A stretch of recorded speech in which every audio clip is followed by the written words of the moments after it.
sino cik mana cara lo nyepat dari Jerwo ya. Dari Jerwo. Assalamualaikum Nek Min Cik Man. Waalaikumsalam warahmatullahi wabarakatuh. Pak Lung Tuan Lumpukat Sabah Judul Cai Judul di Salim. Ya. Salim ah. Ati bak mamplam na anik tiung, ati bak rambung anik cimpala.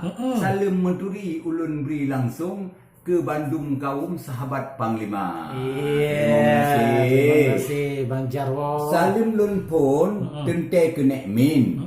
Semoga goknyan sehat sentosa. Iya. Doa dalake bak Allah Rabbun bege pelindung sahabat Panglima. Iya, amin amin amin amin.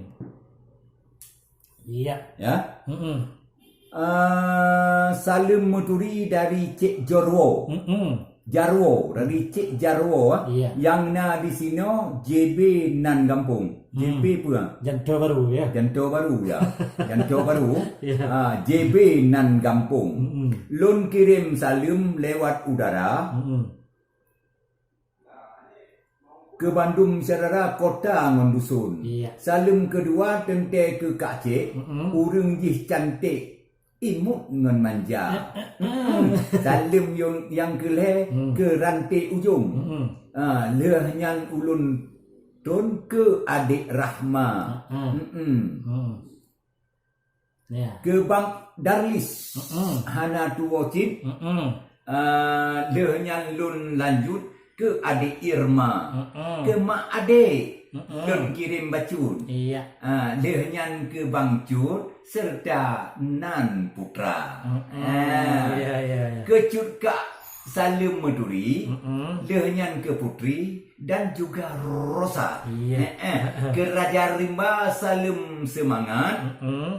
Salim kompak tat ke Singalapar. Iya. Ke anak kemun Hana Tuolun, lehnya langsung ke adik Rara. Iya. Ke Bang Hasanuddin, salim semangat, semoga bersihat sekeluarga. Iya. Salim ke Oma yang na di tempat tetap semangat pantun ngon sastra. Salim ke Cik Man dari Lun Tuan, bersemangat Cik Man pantun ni baca. Iya, Salim terima kasih. Salim Mak Lehai yang na di pekan, semangat tak gopnya minta belanja. Salim yang akhir ke Bang Olan. Urang jih tampan elok lepahna. Yang ke mantong cuma lagunya Tala Tijuta dari Mak Epong. Oh, Mak Epong.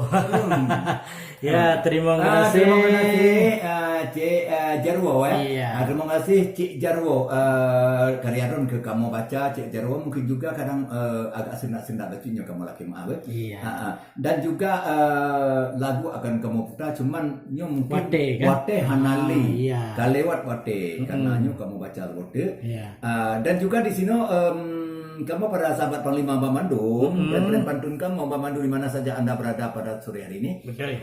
Kamu atas nama penyiar radio Panglima Polem, kamu mungkin kadang nak kesilapan, nak salah, nak sendan, nak guru macam bermacam rupa. Iya. Kamu juga laki mah berai apabila kesalahan kamu. Uro pika support watep katu kamu ingin mengundurkan diri ataupun mohon pamit dengan ucapan Wabillahi taufiq wal hidayah. Wassalamualaikum warahmatullahi wabarakatuh.